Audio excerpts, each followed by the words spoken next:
Hello. Welcome to Conscious Konversations. I'm your host, Queen Hannah Bay. I want to thank you guys so much for tuning in. If this is your first time, I ask that you go ahead and hit that subscribe button. I'm just going to give you a little information about the channel. Here on Conscious Konversations, we are open platform. We are mostly marketed to melanated people and people of the Black community. Now, if you don't subscribe to one of those two groups, then you may be a little offended by some of the content that I expressed on my channel. However, you do have the option of staying, or you can go ahead and leave. If you stay, you may learn something about the Black experience in America. I hold no ill will if you choose to leave. Guys, guess what? I have my first troll. Hey, if you don't have no haters, you're not popping. So I got my first troll, y'all. His name is, or her, I don't know what it is, but the name they go by, their handle is Lube Dog. And they are saying like they go on every video that I have, and they're saying stuff like about my hair, stuff that really, like, do y'all see me? For Lube Dog, I need you to see me. Check out my skin. It's thick. Guess what? I am from the hood, like the ghetto, like the projects that they put together. That's where I lived. So I was joked like my whole life. And plus, I'm a Black person. Like, if you want to come at me, you got to come thicker than that. You got to come better than that, because saying that I have a wasp nest on my head, like, that's not even a joke. Like I don't think you guys understand. And the type of person I am, I'm not even going to respond to the trolls, because I have been there before in my life. Like, where I'm from, I used to fight every single day. And I understand that it's because we were socially engineered to be in a particular environment. So I used to fight every day, and I used to get called worse than that. So, excuse me, nothing that you will ever say to me in the comments will, will affect me, will affect how I feel about myself, nor will it affect me coming up here, giving my commentary or reporting or bringing awareness to the things that I feel are important to the Black community. So, Lube Dog, keep it coming. I appreciate it. Thank you so much. Like I stated before, if you don't have no haters, you're not popping. And I have had haters my whole life. That's why I already know that what I am doing, I have been predestined to do this. I have been destined. This is my destiny. I have been thinking about my spirituality since I was a child. I was so infatuated with the sun. So when I grew up to find out that we are people of the sun because we're melanated, like, I'm sure of myself. So nothing that you say will ever affect me, but I'm very happy that you're here. Thank you so much for letting me know that I'm popping. Okay, so over the weekend, you guys, I did go see the movie Us by Jordan Peele, and it was a good movie. It was a lot of confusing parts. I don't know if I liked it as much as I like to Get Out. Like, I don't like movies where I have to go like research a trailer or research someone else's commentary to understand what's going on. And then they're like, "Oh, do you sit on a bookshelf?" And like, what? No, because I was trying to pay attention to the movie and see what was going on. But anyway, you guys can check that out, if you choose to. I gave my Black dollars to support, so I feel like I can speak on it. I didn't like it too much. Y'all might like it, and that's cool. But whatever. Check out the movie. Over the weekend, I listened to Tone Talks. If you guys don't know, that's Antonio Moore, and him and Yvette Carnell are the ones who actually began this movement, the ADOS movement. And when I was listening to him, what he was talking about this weekend was about the Black celebrity. And like, where is the Black celebrity during our fight? The only one that I've been really seeing in the media is Talib Kweli, and he's not on our side. He's coming up against reparations, which I find so strange because he has lived in America. And I understand he has like Caribbean or Jamaican in his background, and maybe that's why he's not fully on board with reparations. But for those celebrities who have been through the struggle and know that in America, it's only a few ways for us to obtain that type of wealth, and that's either through the arts and entertainment industry or sports. So I don't understand, especially for the black entertainer or the black celebrity, why they won't speak up, for the things that we go through in Black America. Now, the one celebrity that I do see that speak up on issues is Monique. I love Queen Monique.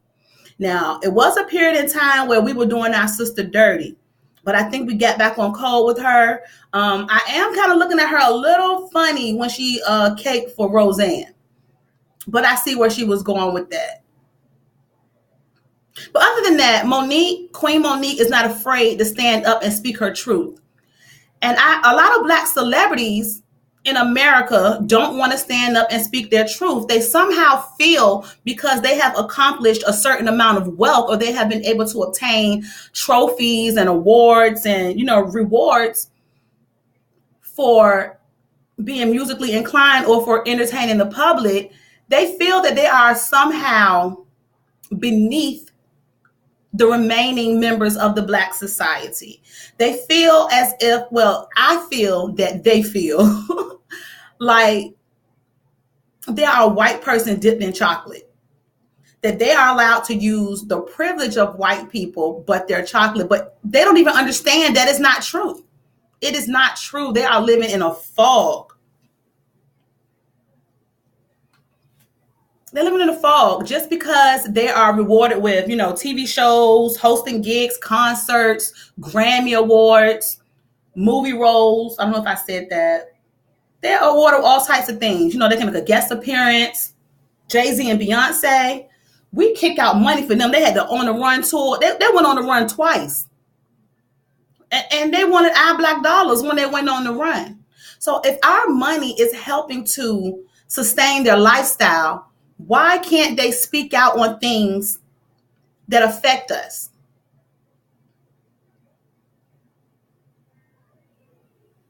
Now, I need them to understand that getting rewards and TV gigs and things like that, that is a way of control. And we all know the whole premise behind white supremacy is to control and dominate. That is the whole thesis, the meaning, the point is to control and dominate another race. So I don't understand why the black celebrity think they're so above that. Because if it ever comes down to it, where we're at a race war, when we're all out, we're fighting, they're gonna be fighting y'all too. And they're gonna be putting y'all to death too, because it's no secret that America would kill to get what they want. Look at the military. They go in and they invade all of these countries and they kill to get what they want. Look at mass incarceration. They're killing our black brothers to get what they want. So just because you are a celebrity or you maintain a status above us, don't think that you are above the law, the white law. Because if they want to, they will come and get you too. Just like Dr. Amos Wilson stated when he was speaking about the Holocaust and the Jews, like they didn't pick, handpick, which I'm gonna take you, I'm gonna take you. They took everybody. So the fact that you have a degree, or you are a lawyer, or you are a doctor, or you're an entertainer or a sports player, that does not make you above white supremacy. They might play with you for a little while. They might lead you to believe for a little while that you're doing something. But at the end of the day, when it all boils down, they don't like you either.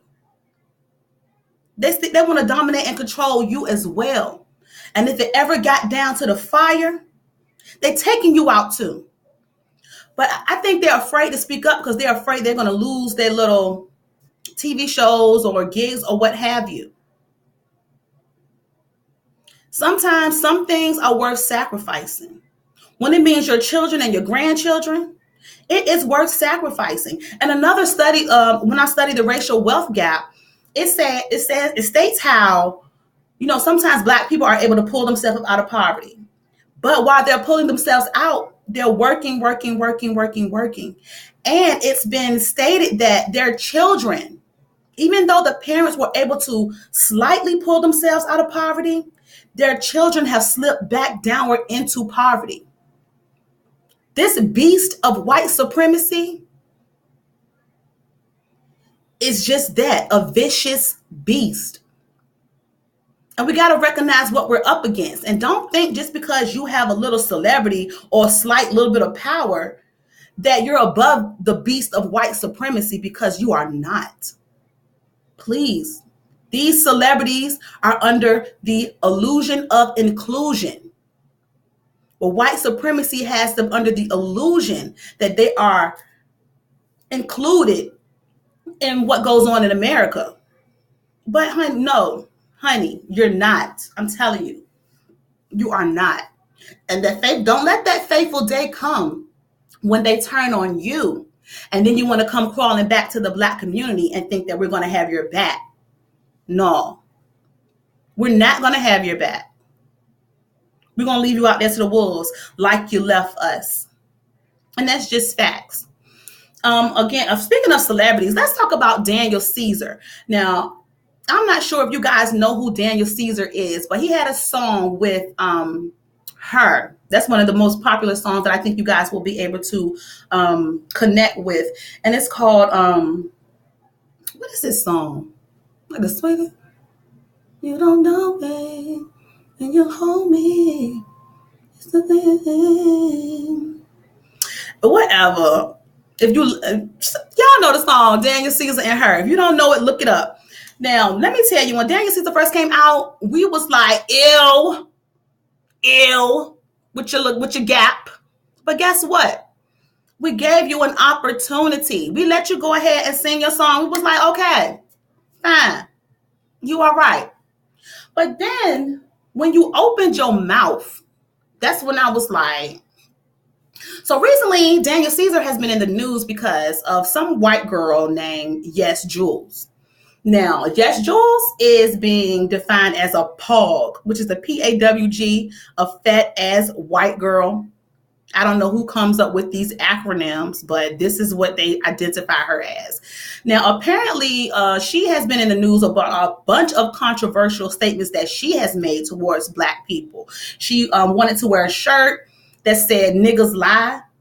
Like, why would a white person want to wear a shirt that says niggas lie, but you claim to be friends of Black people?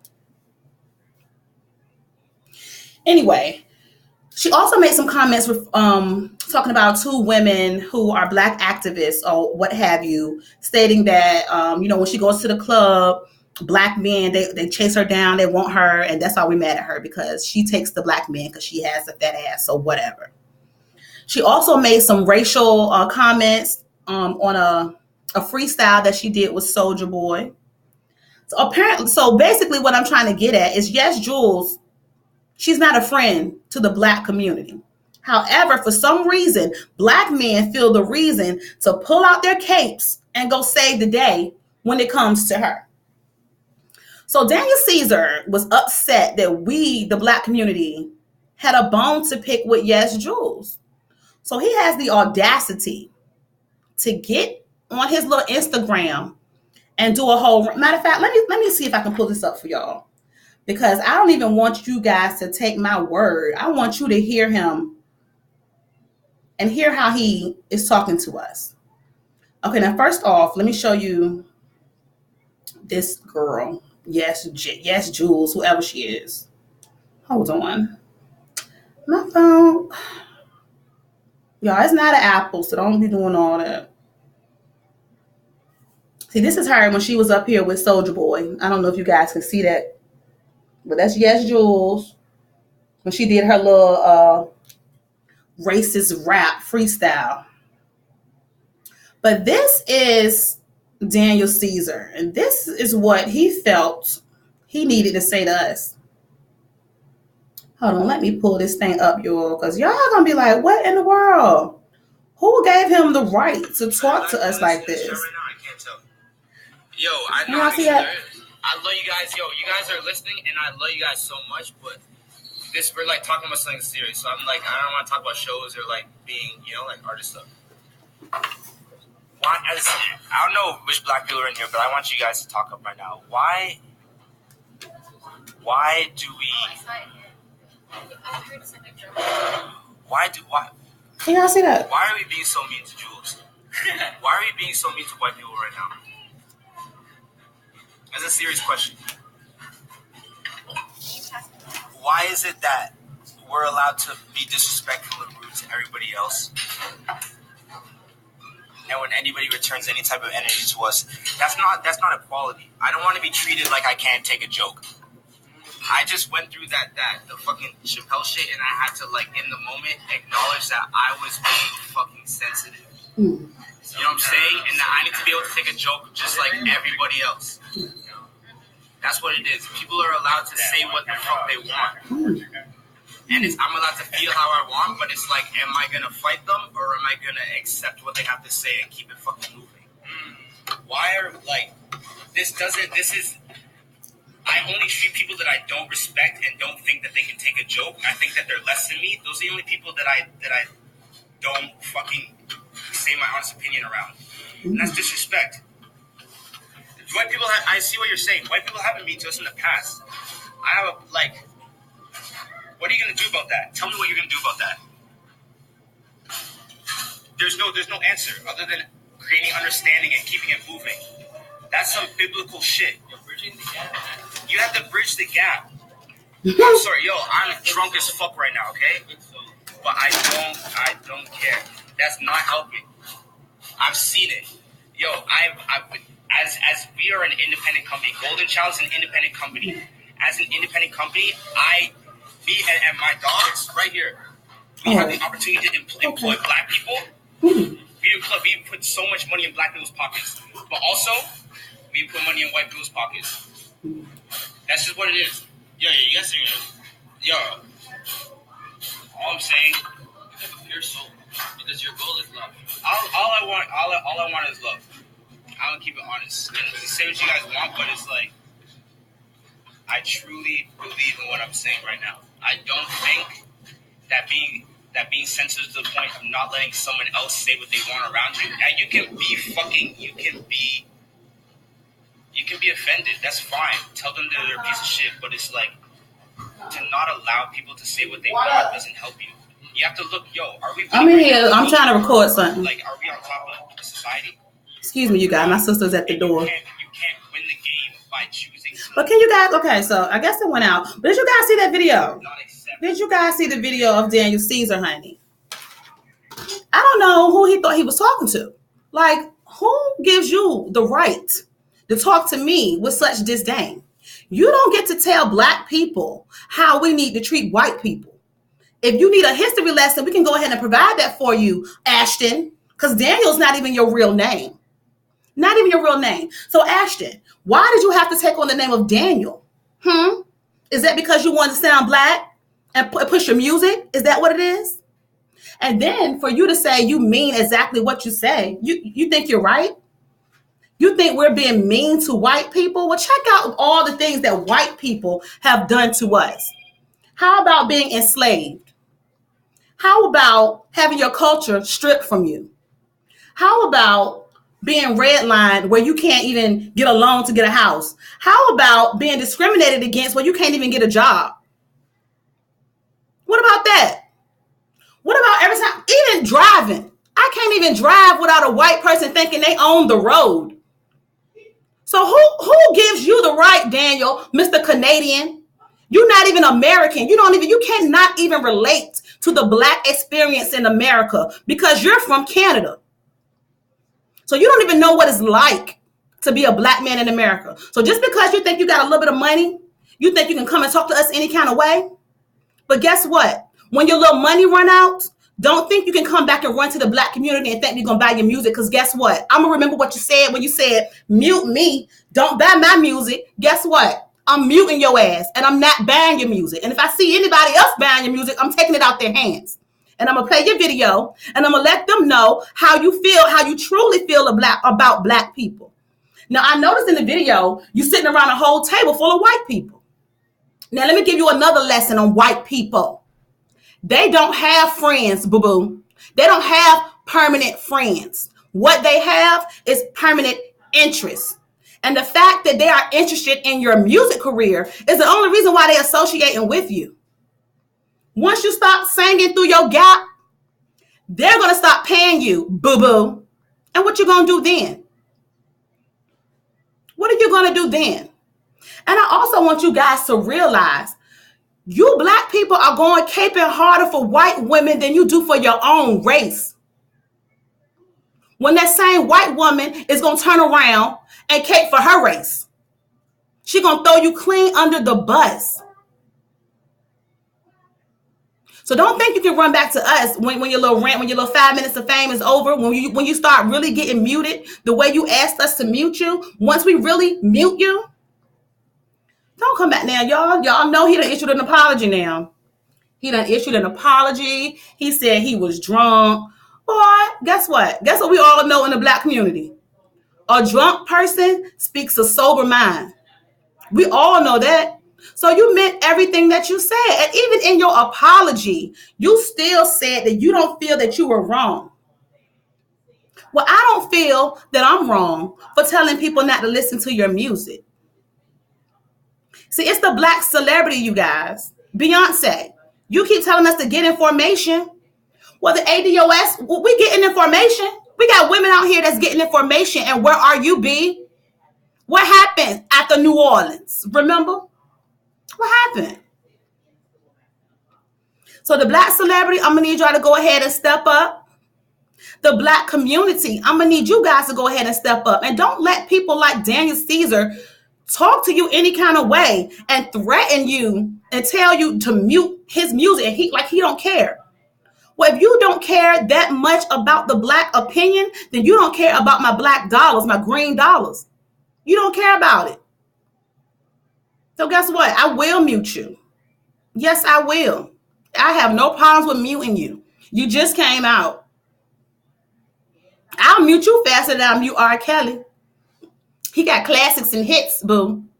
Yeah, you got one little song, Best Part. That's the name of it. I used to like that song. Man, I still I like her. But now since I've heard your comments and how you think you can talk to black people in that way, and how you feel as if we need to stop being mean to white people as if they haven't been mean to us our entire lives. What you mean? The whole reason why we call them crackers is because they cracked a whip on our ancestors' back. That's not being mean. Raping our women, that's not being mean. Buck breaking our men, that's not being mean. Being forced to pick cotton, that's not being mean. Come on. You got to come better than that, Daniel. You got to come better than that with your apology. And then he had the nerve to say, this shit is biblical. I don't know if y'all heard it or if I got to that part, my phone cut off. But go back and look up the interview. He said that what he was saying was biblical. Being nice to white people is biblical? Let me tell you what's biblical. What's biblical is an eye for an eye. That's biblical. I read that. That's in there. Now, what would they do if we start giving them an eye for an eye? If we do to them what they have done to us? That's biblical. That's biblical. So not only did you tell us to be nice to white people, you told us to embrace the white man's religion. Daniel, we waking up, babe. We're not doing that no more. We're not being nice no more. We're giving out that same energy that y'all gave us. And Daniel, we're going to keep that same energy with you. The same energy that you gave us when you got up there with your friends and told us to stop being mean is the same energy I'm going to keep when your music come on. Turn, boop, boop, boop. Don't want to hear it. Like you up here with blonde hair. Like you really think you Caucasian, you got blonde hair. Get out of here. So, and you guys, another thing over the news that had been getting on my nerves, it was probably a week ago. I forgot this white lady name, but she was on the news and she was saying how we needed to be thankful that they abolished slavery 150 years ago. Thankful for what? And then they want to talk about reconciliation. No, I don't like reconciliation because reconciliation does not mean reparation. When you reconcile something, you just want to hug it out and you want to be nice and you want us all kumbaya. No, we ain't kumbaya. We've been kumbaya for 400 years and look where it has gotten us.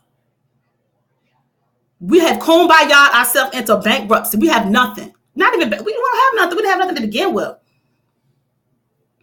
So we're not here for the reconciliation, but what we are here for are reparations. And if you don't know what reparations mean, it's derived from the word repair. You guys have to repair the damage that you have done to Black society, to the American descendants of slaves. And the way you repair that is with money.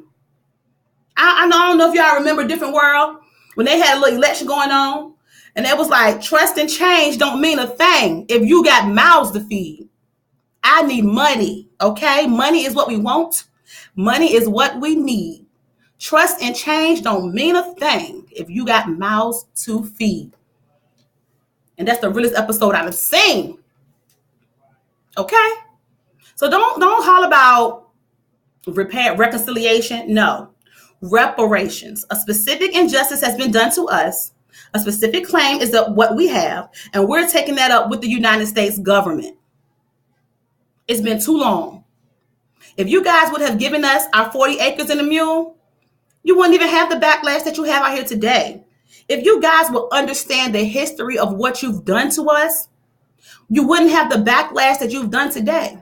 Now, it's so weird to me that people are quick to say, they'll recognize what they did. They will say, okay, yes, America had slavery, but they don't want to repair what they've done. So the only way to move forward is to fix it. And the only way you can apologize to me is with some money. Don't ask me how much. Go read The Black Agenda. Yvette Carnell and Antonio Moore, they've already laid it out for you guys, ADOS101.com. You can go ahead and go there, take a look over the agenda. They're going to figure out a monetary amount. They're going to march their ass to the courthouse, and they're going to give me what they owe me, okay? Cut the check. Reparations, tangibles, 2020. ADOS, we here. We want our money. We stepping into our destiny. We're getting what we're owed. So again, for you guys just tuning in, I'm your host, Queen Hannah Bay. Thank you so much for watching Conscious Conversations. Go ahead and leave your comments below. Don't forget to give us a thumbs up and be sure to subscribe. Thank you so much for tuning in. Ashe.